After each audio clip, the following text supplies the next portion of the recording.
Bismillahirrahmanirrahim.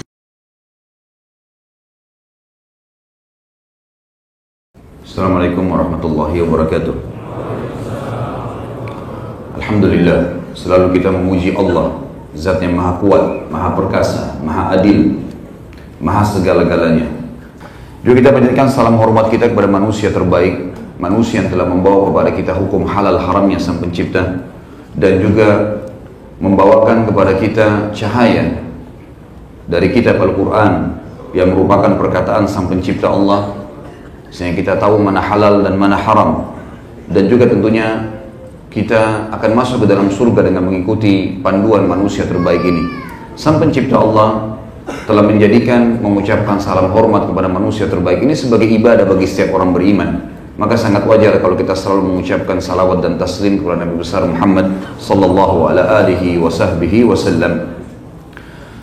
Seperti biasa teman-teman sekalian, di Sabtu kedua sebenarnya waktunya selepas asar. Hanya saja karena ada beberapa kegiatan yang saya harus selesaikan, maka dimajukan habis duhur. Dan kebetulan juga Ustadz kita, Ustadz Badrus Salam, lagi berhalangan kalau tidak salah, sehingga saya bisa maju waktunya habis duhur ini. Tentu saja bahasan kita seperti biasa tentang serial Sahabat. Dan kita masuk serial Sahabat kita ke-16 dari serial-serial manusia-manusia terbaik yang mendampingi baginda Nabi SAW. Dan siang ini kita bahas, semoga Allah berkahi, Khabbab ibn Arad radhiyallahu anhu. Beranjak daripada statement Ali bin Abi Thalib radhiyallahu anhu, dia berkata, semoga Allah merahmati Khabbab, sungguh dia masuk Islam karena murni berharap pahala, berhijrah betul-betul karena taat kepada Allah dan Rasulnya, dan semasa hidupnya semua sebagai mujahid. Ali bin Abi Thalib radhiyallahu anhu adalah sahabat Nabi yang mulia. Dia tidak akan mungkin memuji seseorang kecuali memang dasarnya layak untuk dipuji. Dan inilah ciri orang beriman. Dia hanya memuji kalau orang itu layak memang dipuji dan memang ada padanya apa yang sedang disebutkan. Jadi bukan rekayasa. Maka statement inilah yang membuat teman-teman sekalian kita memulai menjawab atau menjelaskan kisah sahabat mulia Khabbab bin Arad radhiyallahu anhu. Beliau berasal dari suku Tamim, atau suku Arab yang masyhur sekali, dan tentu Abu Bakar pun radhiyallahu anhu berasal dari suku ini, induknya, dan beberapa sahabat yang lain. Hanya saja sukunya pernah diserang oleh suku yang lain, sehingga akhirnya Khabbab radhiyallahu anhu tertawan sebagaimana tertawannya umumnya orang-orang sukunya, dan pada saat itu dia masih anak-anak. Maka diperjualbelikanlah Khabbab ini sampai akhirnya jatuh di tangan seorang wanita di Mekah. Dan tentu wanita ini dalam keadaan kafir pada saat itu, dan Khabbab pun mengikuti agama mereka. Wanita ini diberikan julukan dengan Ummu Ammar. Ummu Ammar, ya. Nanti ini akan kita bahas sebentar insya Allah. Baik, pada saat itu wanita ini sebenarnya dari suku Khuza'ah, yang bisa diberikan julukan Khuza'iyah. Dia membeli Khabbab dari pasar, kemudian dia melihat pada diri Khabbab ini ada kelebihan. Karena Khabbab memiliki fisik yang kekar, kelihatan kecerdasan dan kepandaian padanya, dan dia bukan umumnya seperti budak-budak yang berkulit hitam. Karena memang dasarnya dari Bani Tamim, dan Bani Tamim ini terkenal dengan kulit yang berwarna putih. Lalu wanita ini pun melihat Khabbab ini karena kecerdasannya ada, dan pada saat itu termasuk sumber pendapatan yang sangat besar di Mekah, selain membuat patung adalah membuat pedang. Membuat pedang. Maka Ummu Ammar ini pun mengirim Khabbab untuk belajar, khusus dibiayai sama dia, sehingga akhirnya dia memiliki kemahiran dalam membuat pedang. Dan dalam waktu sekejap saja Khabbab sudah menguasai, dan Ummu Ammar mengembangkan dengan cara memberikan atau membukakan sebuah kios yang akhirnya dia bertransaksi atau menjual pedang itu sendiri. Kemudian setelah berjalannya waktu, Khabbab radhiyallahu anhu tidak terlalu banyak sibuk dengan menyembah berhala, atau dia memang pernah melakukan itu karena tradisi orang Mekah, tapi beliau selalu saja melihat dan mencari tahu tentang kebenaran-kebenaran yang ada. Sering bertanya, kalau ada seseorang yang memiliki akhlak yang baik diikutin, kalau ada seorang memiliki instruksi yang bagus diikutin. Tapi dia juga tetap terikat dengan keterbudakannya. Sampai akhirnya datanglah cahaya kenabian Dan Khabbab mendengar bahwasanya keluar seseorang di Mekah yang bernama Muhammad sallallahu alaihi wasallam, dan dia pun seperti umumnya para sahabat datang dan mencari tahu. Subhanallah, tidak ada seorang pun dari orang yang niatnya ikhlas mendatangi Nabi SAW pada saat itu kecuali dapat hidayah. Dan Khabbab termasuk orang yang keenam masuk Islam. Disebutkan dalam buku-buku sejarah dia adalah orang yang keenam menganut agama Islam. Pada saat dia masuk Islam, majikannya Ummu Anmar ini dengan ada seorang saudaranya tentunya dan kerabatnya yang pada saat itu mengetahui Khabbab masuk Islam. Adiknya Ummu Anmar ini bernama Siba bin Abdul Uzza, dan ini nanti akan terbunuh di tangan Hamzah di perang Badr. Kemudian juga ada Al-As bin Wa'il. Orang-orang ini mendengar kalau Khabbab masuk Islam. Al-As bin Wa'il, karena orang lain, dia datang belanja pedang di rumahnya atau di kiosnya Khabbab, lalu dia tidak mau bayar. Setiap kali ditagih oleh Khabbab, dia mengatakan, saya tidak akan bayar sampai kau kufur kepada Muhammad. Maka kata Khabbab, kalau begitu tidak usah kau bayar, dan saya akan memaafkan kamu pada saat hari kebangkitan nanti. Kalaupun sudah dibangkitkan, baru saya kembalikan urusan kamu kepada Allah. Maka orang ini pun Wa'il mengatakan, ya tadi Al-As bin Wa'il ini mengatakan, kalau begitu nanti kalau saya sudah dibangkitkan baru saya membayar pedang ini.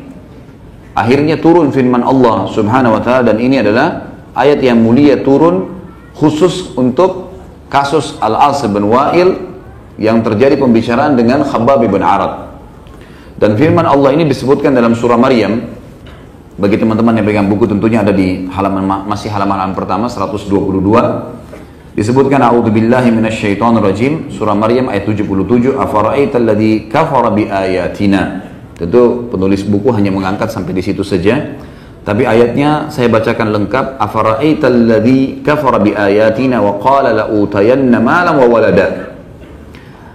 Tidakkah engkau melihat hai Muhammad kepada orang yang telah kufur kepada ayat-ayat kami, dan dia mengatakan saya mendapatkan harta dan juga keturunan bukan dari keimanan kepada Allah. Attala'al ghaiba am ittakhadha 'inda ar-rahmani ahda.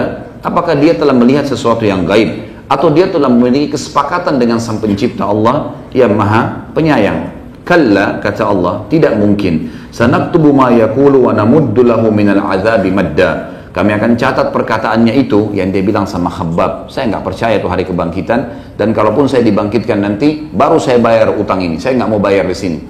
Kata Allah, kami akan catat perkataannya itu, dan kami akan menjadikan itu penyebab berlipat gandanya siksaan yang datang kepadanya. Wa narithuhu wa ma yaqulu wa yatina farda. Dan pasti kami akan kekalkan catatan perkataan itu, dan pasti dia akan dibangkitkan kepada kami pada hari kiamat sendirian.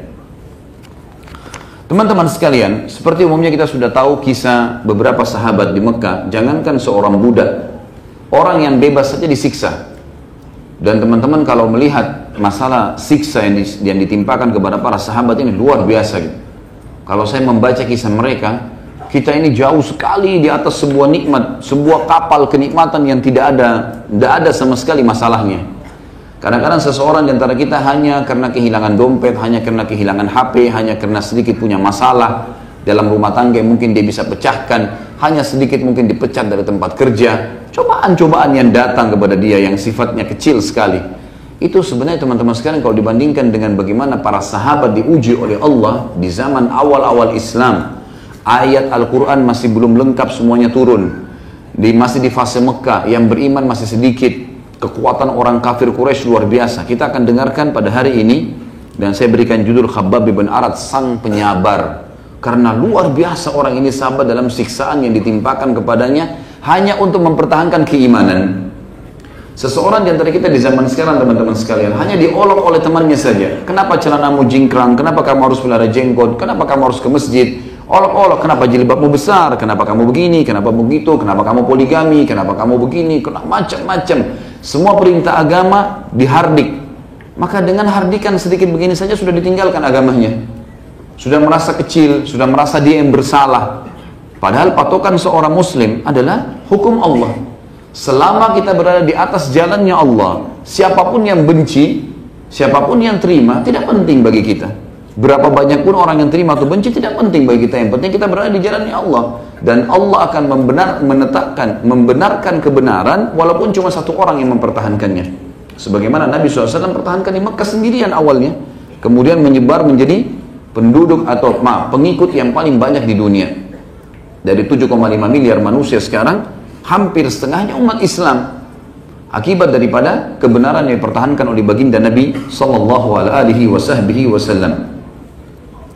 Kita dengarkan teman-teman sekalian, bagaimana jenis siksaan tersebut. Ummu Ammar pada saat mendengar budaknya ini, karena masih dalam keterbudakan, masuk Islam, maka dia mendatangi adiknya yang bernama Sibak bin Abil Izzah, atau bin Abdul Uzza yang tadi tentu saja saya bilang akan terbunuh atau mati di tangannya Hamzah radhiyallahu anhu di perang Badar.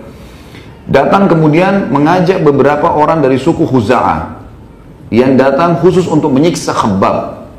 Dan siksaan ini teman-teman sekalian bukan siksaan yang biasa, bukan cuma sekedar digebukin, bukan cuma sekedar ditendangin. Disebutkan dalam buku kita ini, Khabbab radhiyallahu anhu dikerumuni oleh suku Khuza'ah, kemudian secara bersamaan semuanya menjambak rambutnya, beberapa orang. Ya. Jadi bukan cuma satu orang, tapi secara rame-rame sengaja mereka memegang semua tangan, banyak tangan di kepalanya dari semua sisi, kemudian menariknya, menjambaknya dengan keras. Di sini dikatakan menjambak rambutnya, kemudian menariknya dengan sangat kuat. Lalu semuanya mereka serentak dengan tidak melepaskan rambut itu, memelintir lehernya dengan sangat keras. Artinya menggerakkan ke kanan dan ke kiri dengan sangat keras.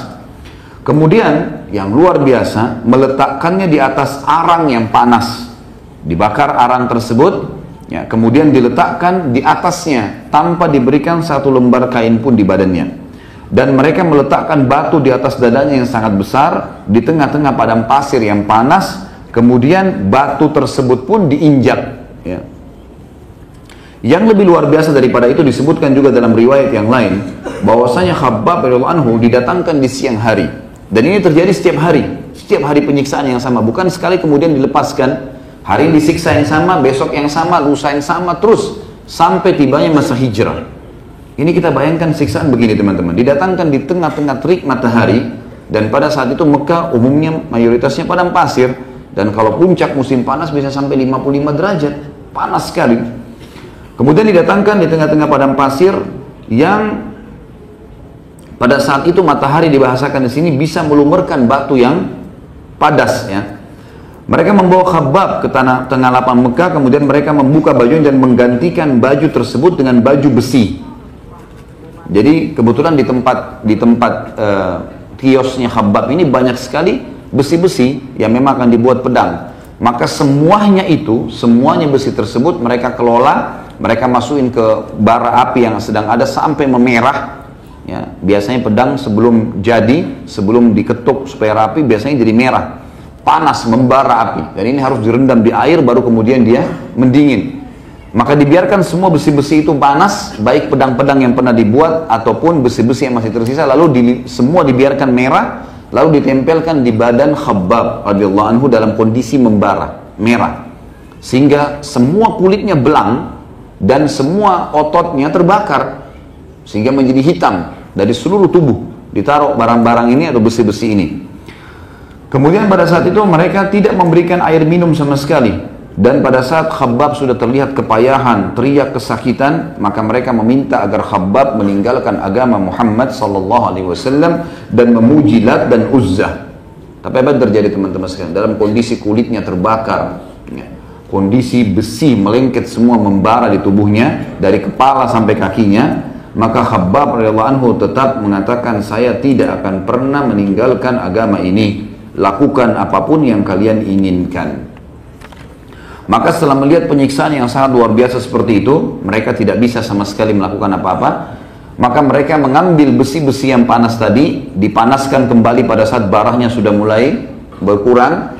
Lalu dirantaikanlah di kaki Khabbab, kedua kaki, kedua tangan, leher dan juga dadahnya.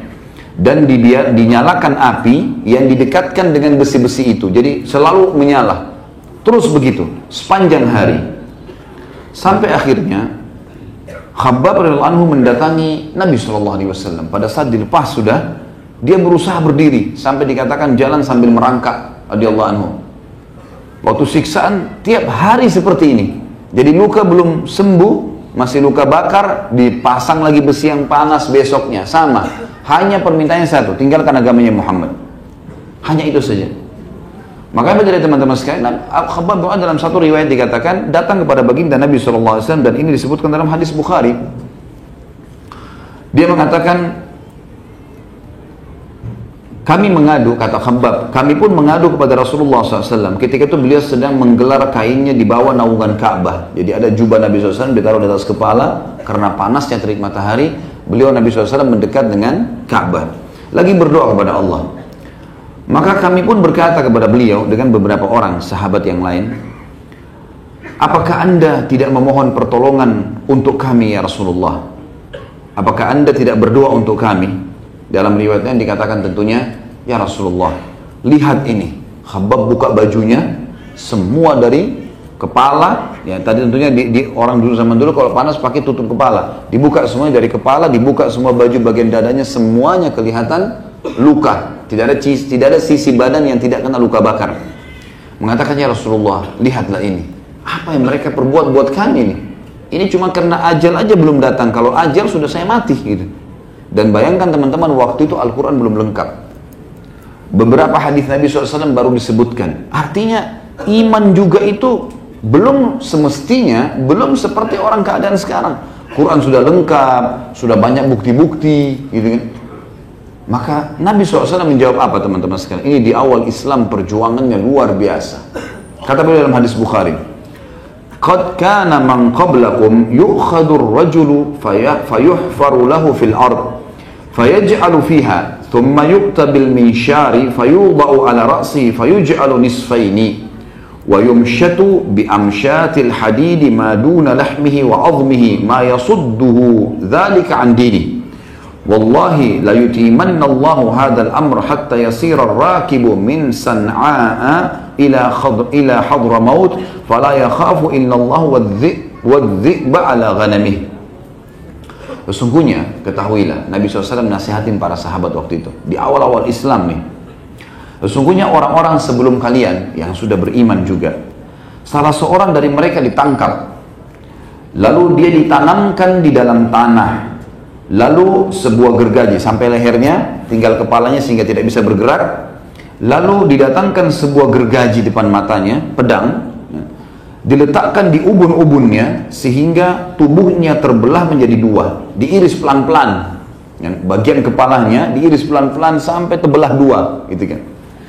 Kata Nabi SAW, diletakkan gergaji tersebut atau pedang di ubun-ubunnya sehingga tubuhnya terbelah menjadi dua.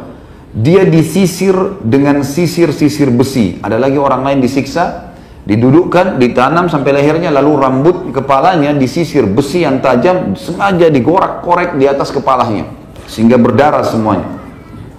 Sehingga kata Nabi SAW, dagingnya terkelupas dari tulangnya, bukan kulit terkelupas dari dagingnya, dagingnya sampai terkelupas dari tulangnya, jadi sampai tulang kelihatan. Dikatakan di sini, namun semua itu tidak menghalanginya dari agamanya. Tetap mereka bertahan demi Allah. Allah yang maha tinggi dan maha pemurah akan menyempurnakan perkara agama ini sehingga seorang pengendara berjalan dari San'aa. San'aa adalah ibu kota Yaman, ke Hadramaut, salah satu kota lain. Kalau saya tidak salah ini sekitar 600 km jaraknya. Maka dia tidak takut kecuali kepada Allah dan serigala terhadap dombanya, akan tetapi kalian kaum yang terburu-buru. Dalam riwayat lain dikatakan bahwasanya akan ada seorang wanita yang keluar dari San'aa menuju ke Hadramaut tanpa takut kepada siapapun kecuali Allah, karena amannya.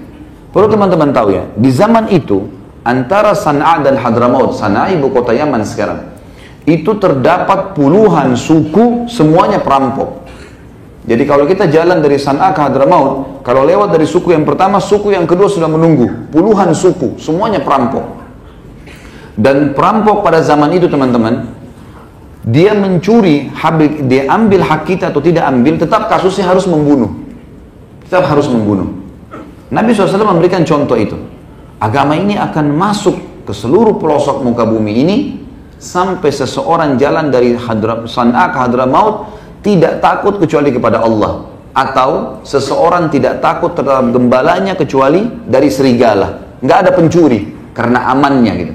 Dan memang terbukti di zaman Nabi SAW sendiri, di akhir hidup beliau, sampai akhirnya terbunuh Musailam al-Kadzab, salah satu pengaku Nabi di zaman Nabi SAW, dan Aswad al-Unsi yang ada di Yaman. Maka setelah itu Yaman menjadi sangat aman, dan terbukti apa yang Nabi SAW sampaikan. Ini kita bisa lihat teman-teman sekalian, bagaimana sebenarnya ya, di awal-awal Islam ini para sahabat memperjuangkan agama ini. Kata penulis, pada saat itu Nabi SAW mengajarkan kepada para sahabat, bahkan mengajarkan kepada seluruh umat manusia, kalau mereka yang bergerak dalam dakwah pasti akan diuji, atau bergerak menuju jalan Allah. Jika mereka teguh di atas kebenaran dan mementingkan kepentingan syariat, niscaya Allah yang maha tinggi dan maha pemurah akan menolong dan memuliakan mereka. Kekuasaan di muka bumi tidak akan terwujud kecuali setelah adanya ujian, cobaan, kesabaran, dan keteguhan. Ya. Biasanya ujian datangnya secara individu. Cobaan pun biasa digunakan untuk individu, bisa juga digunakan untuk umumnya masyarakat. Kemudian kesabaran adalah solusinya. Sebagaimana akan kita banyak membahas nanti masalah sabar di masalah pelajaran yang kita ambil dari Khabbab radhiyallahu anhu, dan juga di sini dikatakan keteguhan. Jangan cuma sabar sehari, sabar. Allah akan berikan jalan keluar. Fa innamal usri yusra. Dan kita akan sebutkan nanti manfaat-manfaat musibah atau cobaan yang datang, yang diujikan kepada orang beriman untuk dia, keimanannya dunia dan juga akhiratnya. Allah Subhanahu wa taala mengingatkan tentang masalah itu sebagaimana dalam surah Al-Ankabut ayat 2 sampai ayat 3. A'udzu billahi minasyaitonir rajim. Ahasiban nasu an yutraku an yaqulu amanna wa hum la yuftanun. Wa laqad fatanna alladziina min qablihim fala ya'lamanna Allahu alladziina shadaqu wa la ya'lamanna al-kadzibin. Apakah manusia itu mengira bahwasanya mereka akan dibiarkan hanya dengan mengatakan kami telah beriman dan mereka tidak diuji? Ada ujian datang sesuai dengan kadar keimanan seseorang. Kata Nabi SAW dalam hadis Bukhari, ujian akan datang sesuai dengan kadar keimanan seseorang. Dan para nabi-nabi, orang yang paling berat ujiannya Nabi, orang yang dekat dengan Allah. Jadi jangan mengkhayal teman-teman sekalian, kita sepanjang hidup tidak akan ada pernah cobaan datang dalam hidup kita. Itu nggak mungkin. Cobaan akan datang, apa saja sifatnya. Kehilangan barang kah, gangguan orang lain kah, difitnah kah, dicaci maki kah, itu akan datang cobaan. Dikatakan di situ. Dan datang setelahnya sesuai dengan kadar keimanan, kata Nabi SAW. Kita lanjutkan ayat tadi. Apakah manusia itu mengira bahwa mereka akan dibiarkan hanya dengan mengatakan kami telah beriman dan mereka tidak diuji? Dan sungguh kami telah menguji orang-orang sebelum mereka. Allah pasti mengetahui orang-orang yang benar dan pasti mengetahui orang-orang yang dusta. Dari situlah Allah tahu. Dari mana teman-teman sekarang kalau antum jadi guru, dari mana antum tahu kalau murid ini prestasi atau tidak? Apakah cukup dengan hanya sekedar dia interaksi di kelas? Tidak cukup, karena ada orang interaksi di kelas teman-teman sekalian. Memang dia hanya sekedar mau seakan-akan ditahu kalau dia itu punya ilmu. Mungkin dia hanya sekedar bertanya, dia hanya lempar pertanyaan, habis itu dia sibuk dengan kegiatan yang lainnya. Banyak orang begitu. Ada sering saya temukan orang kadang-kadang di majelis ilmu, dia bertanya nih. Pada saat dijawab juga oleh ustadznya, dia lagi sibuk dengan HP-nya. Dia bukan tujuannya untuk bertanya, dia hanya mau nunjukin kalau saya juga bertanya, saya juga punya ini dan punya itu. Makanya kita lihat di sekolah-sekolah kita, di kampus-kampus ada ujian, diberikan beberapa pertanyaan, dia harus baca ilmu, dia harus baca ilmu itu, kemudian dia harus jawab. Ujian, dari situ kita tahu siapa yang berprestasi. Karena orang yang malas tadi di kelas, orang yang tidak mau belajar, atau orang hanya sekedar mau cari pujian orang lain, dia tidak akan bisa lakukan itu kalau di kertas. Nggak mungkin. Ya. Maka seperti itu adalah contoh rasionalnya. Ya. Allah Subhanahu Wa Taala akan menguji orang beriman ini. Benar nggak? Dia dusta atau dia jujur nih? Gitu. Tapi ada berita gembiranya. Kata Nabi SAW, Allah tidak akan menguji seorang hamba melampaui kapasitasnya. Allah uji kita karena Allah tahu kita akan bisa lalui.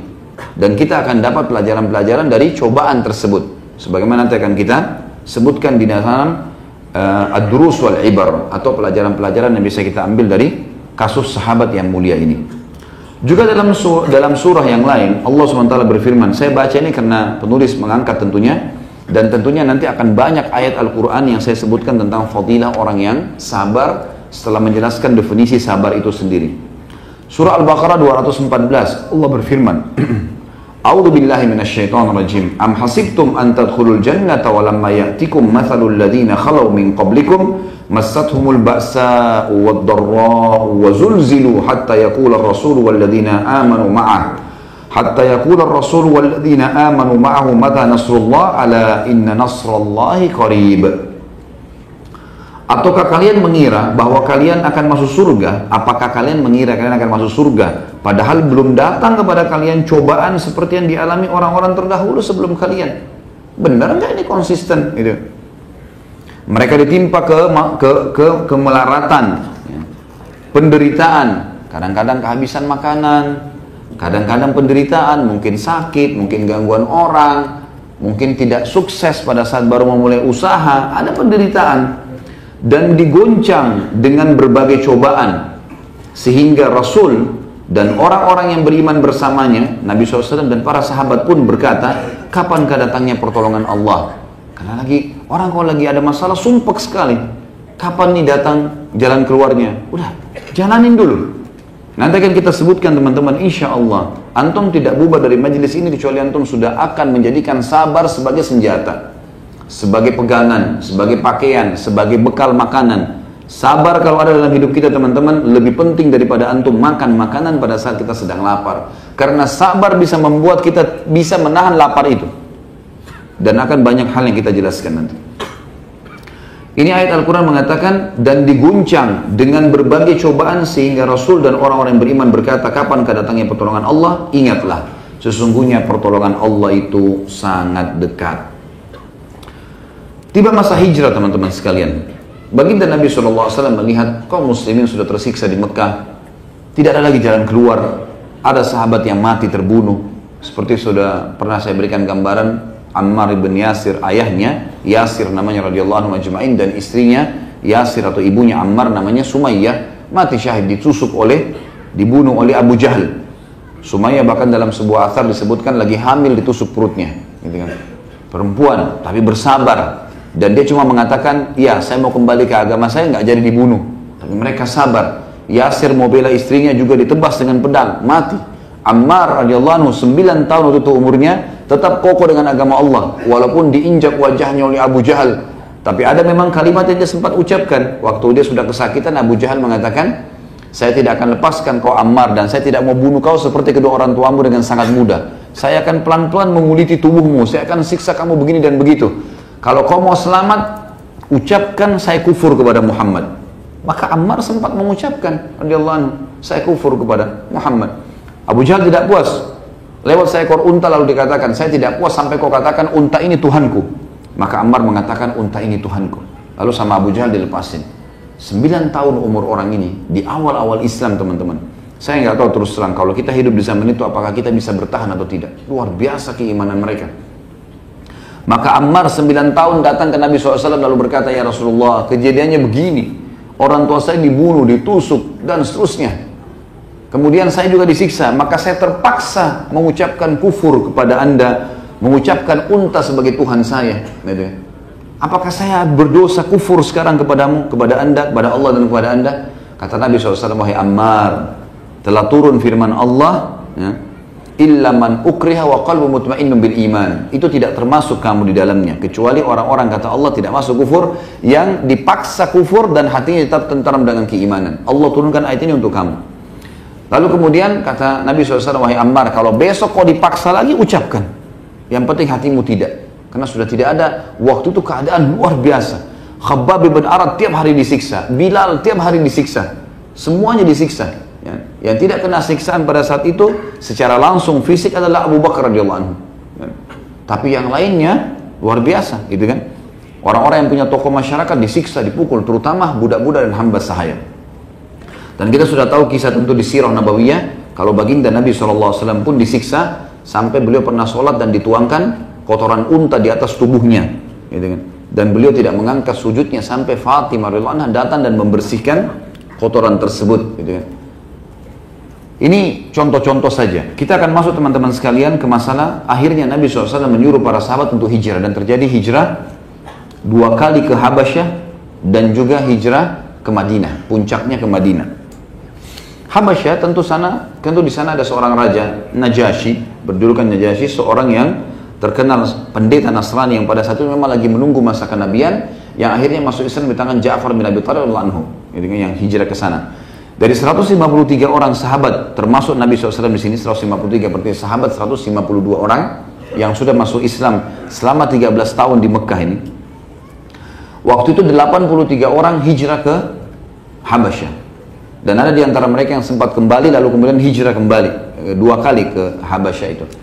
Dan akhirnya Nabi SAW puncaknya hijrah ke Madinah. 70 orang yang sisa hijrah ke Madinah. 153 orang.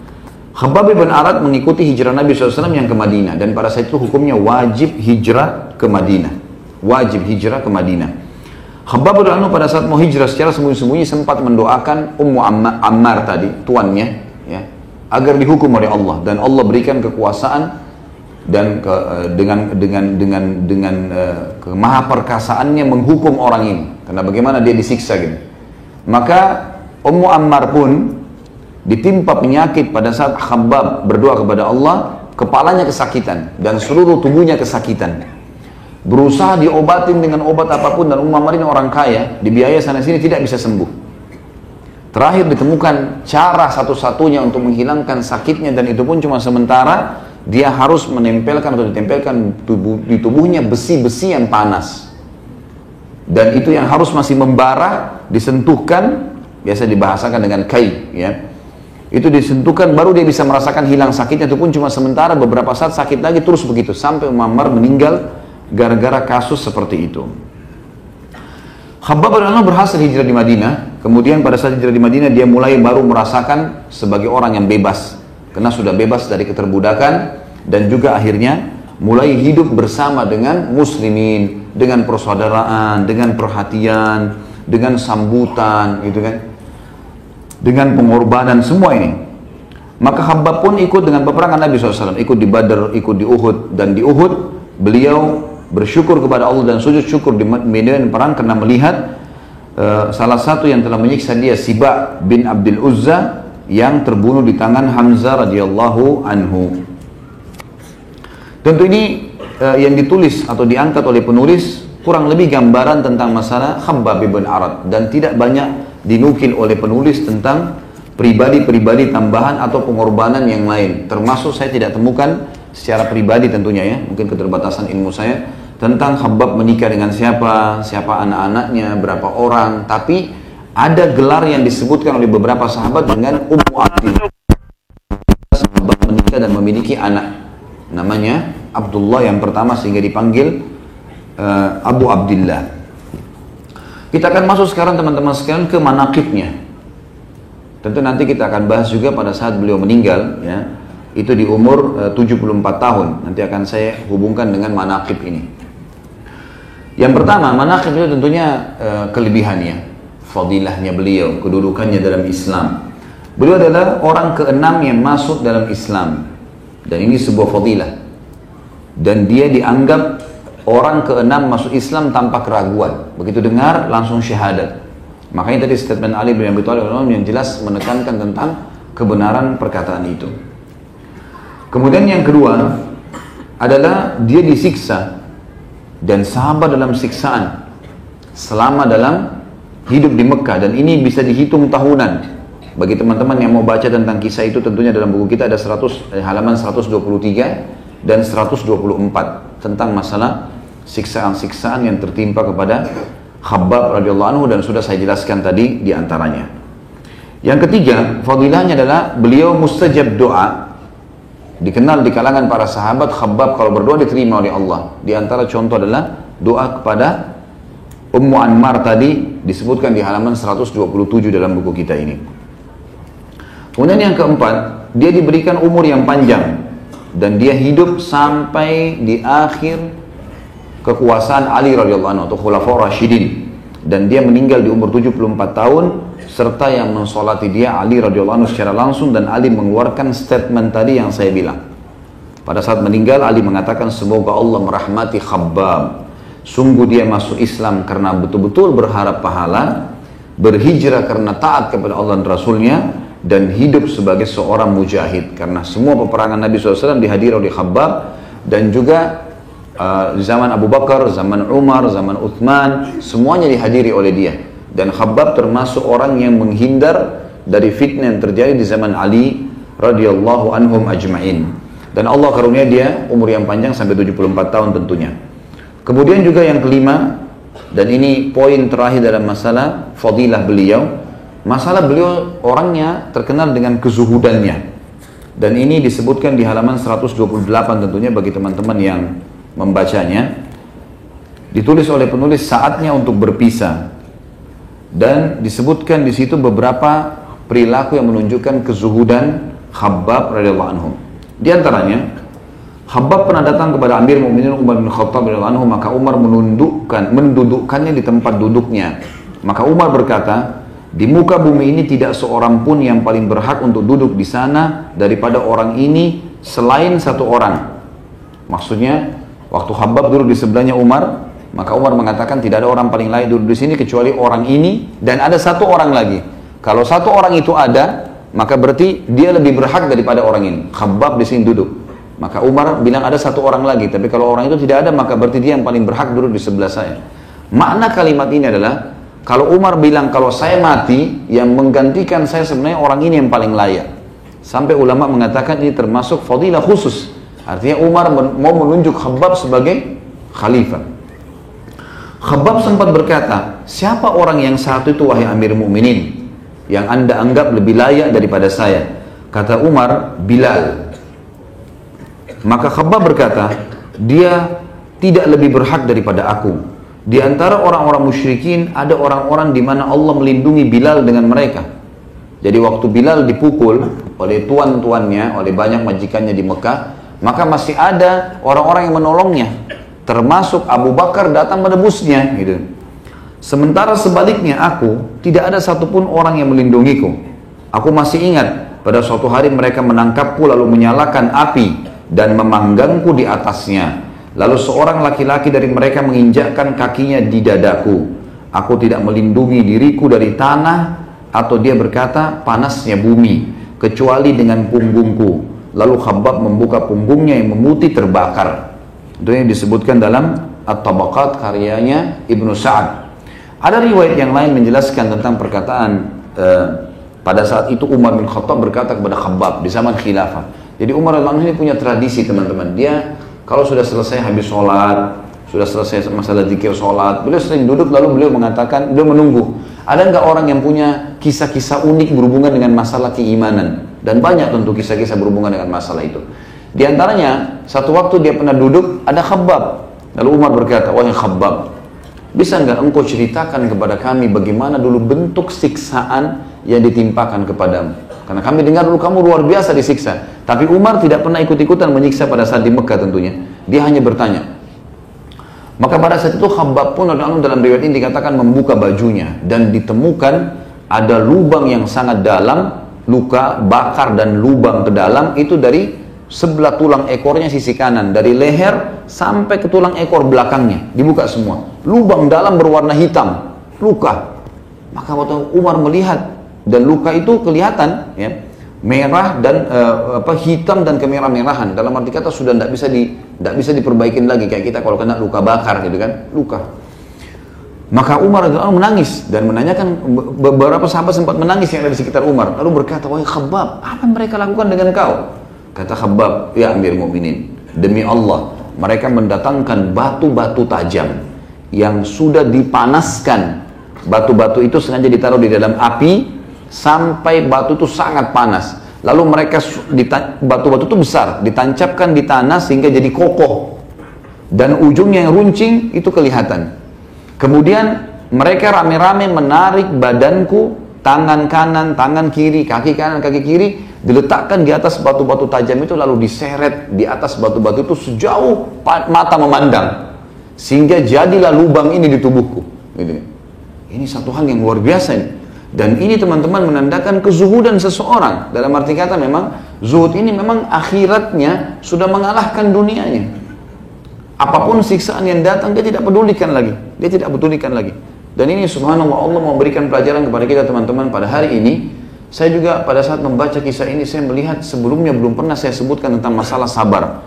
Di antara 15 orang sahabat yang sudah kita sebutkan, umumnya punya kelebihan atau hukum-hukum syar'i yang kita jelaskan. Semuanya berhubungan dengan, ada yang kelebihannya dengan sedekah, ada yang kelebihannya dengan jihadnya, keberaniannya, tapi dengan sabar dalam siksaan ini luar biasa. Kita temukan Khabbab mungkin tidak ada duanya, makanya dia berani mengatakan tidak ada orang yang lebih berhak daripada saya. Maksudnya saya sangat luar biasa disiksa. Riwayat yang lain dikatakan dari Tariq bin Shihab rahimahullah berkata, beberapa orang dari sahabat Muhammad SAW datang kepada Khabbab lalu berkata, bergembiralah wahai Abu Abdillah. Ini yang saya bilang tadi, berarti dia punya anak namanya Abdullah. Engkau akan bertemu dengan saudara-saudaramu esok hari. Pada saat itu kebetulan Khabbab sakit keras. Di zaman Ali radhiyallahu anhu sakit keras. Dan teman-temannya datang, para sahabat Nabi, hai Khabbab, gembiralah, kau akan ketemu dengan para sahabat-sahabatmu. Maksudnya adalah Nabi SAW dan juga para sahabat yang sudah mendahului beliau meninggal dunia. Ya, karena kita orang beriman sudah tahu ya, mati sebuah pintu, semua orang akan masuk ke dalamnya. Kematian adalah awal segala sesuatunya bagi orang beriman. Awal kenikmatan, awal berkumpul dengan orang-orang yang kita cintai yang sudah beriman dan beramal saleh. Awal daripada memanen semua hasil yang kita sudah upayakan di dunia. Dan juga akhir daripada semua cobaan. Itu kematian. Maka seorang mukmin tidak akan sedih. Para sahabat sering saling mewasiatkan kalimat ini. Mereka mengatakan apa? Kalau ada yang mau meninggal, berita gembira, kau akan bertemu dengan orang-orang yang kau cintai. Dari orang beriman, artinya akan ketemu di sana. Dan ini memang sudah menjadi sebuah buah bibir di kalangan para sahabat. Dan sebagian ulama mengatakan ini menandakan di alam barzah itu ada pertemuan. Bagi orang-orang beriman, di kuburan, di alam barzah, itu dia selain menikmati taman dari taman surga di kuburannya, dia juga ada pertemuan dengan yang lainnya. Dan ini sesuai, sejalan dengan sabda Nabi SAW tentang doa orang yang meninggal. Allahumma rzuqhu daran khaira min diyarihi. Ya Allah, karuniakan dia rumah lebih baik daripada rumahnya di dunia. Wa ahlan khaira min ahlihi. Keluarga lebih baik daripada keluarganya di dunia. Wa jaran khaira min jiranihi. Dan tetangga lebih baik daripada tetangganya di dunia. Berarti menandakan di sana ada kehidupan. Sampai ulama mengatakan kalau seseorang mengantar jenazah, maka mungkin dia melihat yang lahat itu batu, nisan dan tanah. Tetapi bagi orang-orang, bagi jenazah itu sendiri dia sudah melihat itu sebuah alam. Dia sudah tahu siapa yang ada tetangganya, apakah lagi disiksa atau enggak, dia sudah tahu. Makanya orang-orang beriman tidak boleh dikubur kecuali dengan, atau orang muslim kecuali dengan muslim. Karena yang kafir pasti disiksa, gitu kan? Dan tidak layak bersebelahan mereka di kuburan. Seperti itulah. Nah, ini wasiat atau seringnya para sahabat mengucapkan kalimat tersebut. Dan ini berita gembira juga teman-teman sekalian. Tidak perlu kita seseorang di antara kita merasa kesedihan. Sampai ulama bilang memuncak apapun cobaan datang kepada kita, maka ingatlah selalu kalau dunia akan kita lalui dan kemudian kita akan menuju kepada kehidupan abadi sana. Kita akan bertemu dengan Nabi SAW yang selama ini cuma kita dengarkan namanya, kita kenang kisahnya, kita amalkan hadis-hadisnya, ya, dan titahnya kita tinggalkan larangannya. Kita akan bertemu secara fisik. Dan kata Nabi SAW waktu mau meninggal teman-teman sekalian, lagi sakit parah. Sahabat sudah banyak nangis di depan rumah Nabi SAW. Sudah pada nangis nih. Sudah tahu Nabi SAW sakit parah. Karena sebelumnya ya, beliau sempat bilang di atas mimbar, seorang hamba diberikan pilihan oleh Allah, oleh penciptanya untuk pulang ke Tuhannya atau dia tinggal di dunia, gitu kan? Maka dia pun memilih untuk pulang ke Tuhannya. Pada saat itu, semua sahabat diam, nggak berpikir apa-apa pada saat itu. Abu Bakar tiba-tiba nangis. Maka orang-orang datang mengatakan, wahai Abu Bakar, kenapa anda menangis? Bukankah sebelumnya, itu kan ini waktu pulang dari Mekah. Di Mekah beberapa hari yang lalu, sempat haji wada, turun firman Allah, Al-Ma'idah ayat 3. Al-yawma akmaltu lakum dinakum, wa atmamtu alaikum nikmati, wa raditu lakumul islam madina. Hari ini aku sempurnakan agama kalian, nikmatku kepada kalian, dan juga ya, aku ridho Islam sebagai agama kalian. Waktu turun firman itu semua orang gembira. Kata mereka, kenapa kau tidak gembira Abu Bakar? Ayat turun. Rasulullah SAW sudah menyampaikan itu. Kata Abu Bakar, sungguh perkataan Nabi tadi itu menandakan orang yang sedang membawa risalah Allah ini sudah selesai tugasnya. Dan itu menandakan Nabi SAW akan meninggal dunia. Maka Nabi di atas mimbar mengatakan benar yang dikatakan Abu Bakar. Baik, semenjak itu Nabi SAW turun dari mimbar, sahabat pada nangis semua. Nangis di depan rumah Nabi SAW. Ini berarti Nabi sudah mau meninggal, tapi tidak tahu kapan. Lalu Nabi SAW keluar kedua kali lalu mengatakan, ya ayuhan nas, hai sekalian manusia, inna mau'idakum ma'i fil haud. Sesungguhnya perjanjian pertemuan kalian dengan aku bukan di sini. Gak usah sedih dengan kematian ini, tapi di haudku nanti di mahsyar. Jadi orang beriman tahu teman-teman. Ini yang kita sampaikan sekarang, yang kita sering bahas dalam masalah pengajian. Antum ikuti yang halal, nikmatin halal, tinggalkan yang haram, kemudian mengerjakan perintah, meninggalkan yang dilarang. Ini teman-teman memang sesuatu yang kita lakukan dan kita akan lihat hasilnya. Harus. Allah mengatakan dalam awal Al-Baqarah, a'udzubillahi minasyaitonir wa bil akhirati hum yuqinun. Mereka harus yakin dengan akhirat. Ini akan membuat ketentraman jiwa yang luar biasa bagi orang beriman. Maka beberapa sahabat berkata kepada Khabbab, ini tanda kezuhudan, wahai Abu Abdillah, engkau sebentar lagi kalaupun kau meninggal, maka engkau akan bertemu dengan saudara-saudaramu esok hari, Nabi SAW dan para sahabat yang lain. Maka Khabbab pun menangis dan berkata, aku tidak bersedih karena kematian, tapi kalian mengingatkanku terhadap suatu kaum yang kalian menyebut mereka sebagai saudara-saudaraku. Mereka telah pergi membawa pahala mereka sebagaimana ia harus dapatkan. Jadi mereka sudah beramal soleh semua tuh. Saya tahu yang sudah meninggal ini semuanya sudah beramal soleh, Nabi SAW dan para sahabat-sahabat yang lain. Dan aku khawatir pahala dari amal-amalanku yang kalian katakan itu adalah apa yang telah diberikan kepada mereka sesudah, apa yang telah diberikan kepada kita sesudah mereka. Artinya aku khawatir malah aku ini tidak bawa pahala sama sekali. Karena memang apapun yang telah diberikan kepada orang-orang terlebih dahulu sudah dapat jaminan dari Nabi SAW. Seperti ada sahabat meninggal, Nabi bilang si fulan di surga, si fulan di surga. Saya nggak ada jaminan untuk itu. Maka dari mana ada ketenangan jiwa kalau saya akan bersama mereka? Mungkin amal-amal saya belum diterima. Dan ini bentuk tawadhu, bentuk merendah tentunya. Karena Khabbab adalah orang yang soleh. Di kalangan para sahabat juga dipuji sebagai orang yang soleh.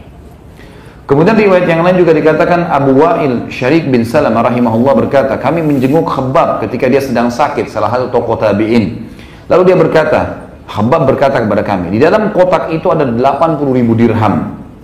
Ini uang yang miliaran rupiah ya. Demi Allah, aku tidak mengikatnya dengan tali dan aku tidak menahannya dari orang yang memintanya. Lalu dia pun menangis. Artinya bagikan, keluarkan sebelum saya meninggal. Kasih ke orang-orang, aku tidak akan menahannya. Lalu dia menangis. Maka hadirin bertanya, apa yang membuat anda menangis? Dia mengatakan, aku menangis karena sahabat-sahabatku yang berlalu dan dunia tidak mengurangi mereka sedikit pun. Ada orang-orang yang sudah berlalu, sudah mati, tapi amal-amal mereka tidak ada pengaruhnya dengan dunia. Mereka betul-betul meninggalkan dunia ini dalam kondisi manen pahala karena keikhlasan, karena maksimal memaksakan diri. Malam hari mereka sedikit tidur, sedekahnya selalu maksimal, Al-Quran selalu diamalkan dan diperjuangkan, Nabi SAW diperjuangkan. Maka dia katakan, lalu kita hidup, saya ini hidup setelah mereka meninggal, sementara ya kami tidak menemukan tempat selain tanah. Makna kalimatnya adalah kami akhirnya mendapatkan banyak ghanimah, terbukalah kekayaan-kekayaan, sehingga belum tentu kami bisa bersama mereka karena mereka betul-betul memiliki amal yang sudah pasti diterima oleh Allah. Ini bentuk ketawaduan tentunya. Riwayat yang lain juga dari Qais bin Abi Hazim rahimahullah berkata, kami menjenguk Khabbab bin Arad yang sedang sakit. Dia telah menempelkan perutnya dengan besi panas 7 kali. Maksudnya biasanya orang kalau sakit, maka ada besi yang dipanaskan, itu bukan bara. Yang besi ini tujuannya untuk memberikan kehangatan ke dalam tubuh. Ya.